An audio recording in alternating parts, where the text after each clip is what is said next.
मेरा मकसद आपको कुछ भी रटाना नहीं है, मेरा मकसद है आपको समझाना। हेलो फ्रेंड्स, मैं हूं योगेश भारद्वाज।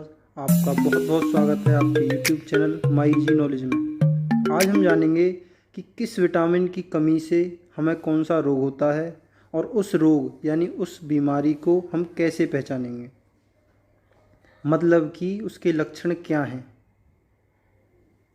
आप लोगों को लक्षण का मतलब तो समझ आ गया ना?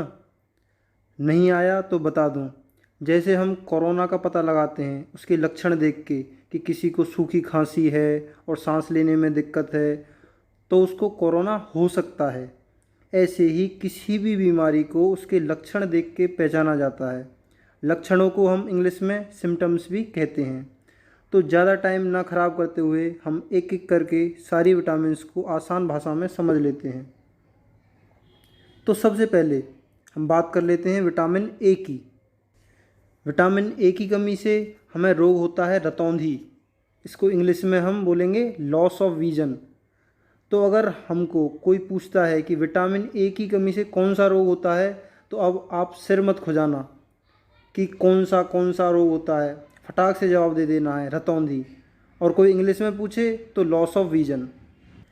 तो देखो इस रोग में क्या होता है।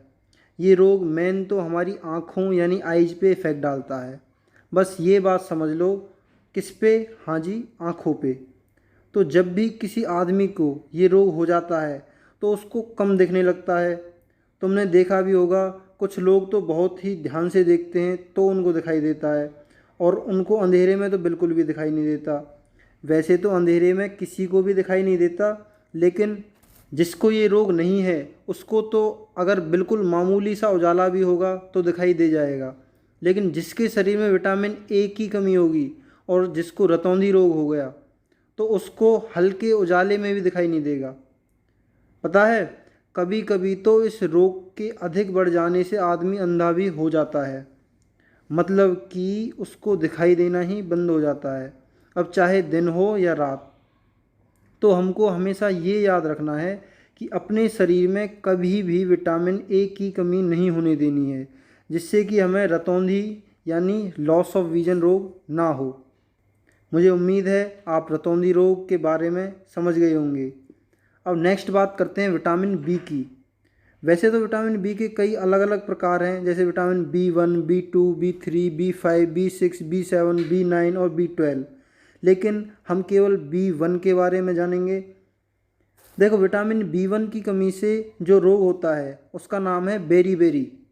अब आप सोचेंगे कि ये तो इसका हिंदी नाम है या इंग्लिश नाम, तो इसमें कंफ्यूज मत होना, इसका हिंदी और इंग्लिश एक ही नाम है, वो है बेरी। अच्छा, इस बीमारी से क्या नुकसान होता है? इस बीमारी में हमारी मांसपेशियां कमज़ोर हो जाती हैं। मांसपेशियां जिनसे हम कोई भी ताकत वाली चीज़ उठाते या रखते हैं, अपने चलते फिरते हैं, मांसपेशियों के द्वारा ही हैं। और कुछ भी काम करने का मन नहीं करता। ऐसा लगता है जैसे बैटरी लो हो गई हो, जैसे फ़ोन की बैटरी लो हो जाती है ना, ऐसे ही जब आपके शरीर में विटामिन बी 1 की कमी हो जाएगी तो आपको ऐसा ही महसूस होगा जैसे फ़ोन की बैटरी लो हो जाती है, ऐसे ही आपकी भी समझो बैटरी लो हो गई। यही इसके सिम्टम्स हैं। वीक मसल्स यानी कमज़ोर मांसपेशियाँ, और लो एनर्जी टू वर्क यानी कुछ भी करने के लिए एनर्जी की कमी। तो अब नेक्स्ट बात करते हैं विटामिन सी की।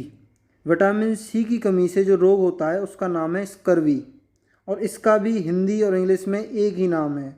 क्या है? स्कर्वी। और इस बीमारी में हमारे मसूड़ों से खून निकलने लगता है। और पता है, जैसे हमें कोई घाव हो जाता है, जैसे कि कभी ब्लेड या चाकू से कट जाएं या कभी कभार गिरने से चोट लग जाए तो वहाँ पे घाव हो जाता है और तुमने देखा होगा वो अपने आप ठीक भी हो जाता है। लेकिन जिस व्यक्ति के अंदर विटामिन सी की कमी होगी और उसको स्कर्वी रोग है तो घाव नहीं भरेगा। तो इसलिए हमेशा विटामिन सी वाले खाने ज़रूर खाएं, जिससे कि आपको स्कर्वी रोग ना हो। तो नेक्स्ट बात करते हैं विटामिन डी की। इस विटामिन की कमी से होता है रिकेटस रोग, जिसे हम हिंदी में सूखा रोग भी कहते हैं। अच्छा, आपको पता है हमारे शरीर में सबसे मजबूत चीज़ होती है हड्डियाँ, लेकिन जिन लोगों को ये रोग हो जाता है उनकी हड्डियाँ ही कमज़ोर हो जाती हैं और अपने आप मुड़ भी जाती हैं। अच्छा, क्या सिम्टम्स हैं इसके? Bones become soft and bend, मतलब कि हड्डियाँ मुलायम और मुड़ जाती हैं। अब बात कर लेते हैं मिनरल्स के ऊपर।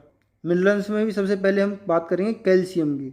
इस मिनरल की कमी से हमारे शरीर में हड्डियों और दांतों का कमज़ोर होना एक आम बात है।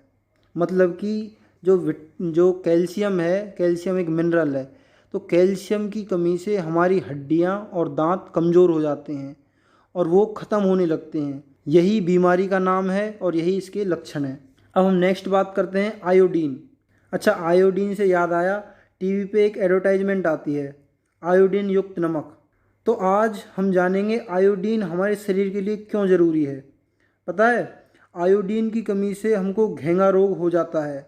इसे इंग्लिश में गोइटर भी कहते हैं। ये आप फोटो में देख सकते हैं। ये रोग ऐसा होता है, पता है, हमारी गर्दन में ग्रंथि होती है जिसे इंग्लिश में हम ग्लैंड कहते हैं, वो इस रोग में फूल जाती है। आप चित्र में भी देख सकते हैं। और इस बीमारी में बच्चे मानसिक रूप से कमज़ोर हो जाते हैं, मतलब कि उनका दिमाग कम काम करने लगता है। अब हम लास्ट में एक और मिनरल है आयरन, उसके बारे में बात करेंगे। इस मिनरल की कमी से हमारे शरीर में जो रोग होता है अरक्तता, मतलब कि खून की कमी, इसको इंग्लिश में बोलते हैं एनीमिया। इस मिनरल की कमी से हमारे शरीर में कमजोरी आने लगती है।